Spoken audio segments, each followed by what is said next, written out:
تصدر الصحف والندوات في حديثها عن شاهين وسينما شاهين.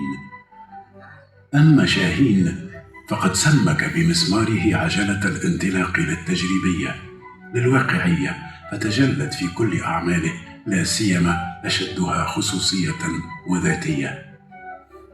منذ بدايته رافقه الجدل، وأثار الجدل فانسابت التساؤلات: من هو جمهور شاهين؟ هل هو ذلك الجمهور العريض الشعبي؟ أم أن أفلامه تخضع لرؤيته الضيقة الفردية فيصنفها البعض أنها سينما النخبة؟ ثم يظهر الجدل جليا في أكثر أعماله إثارة لذلك، وعلى رأس الحربة النقدية رباعيته الذاتية التي كانت تميل إلى أدب السير الذاتية من حيث السرد والتأطير الموضوعي للقضايا.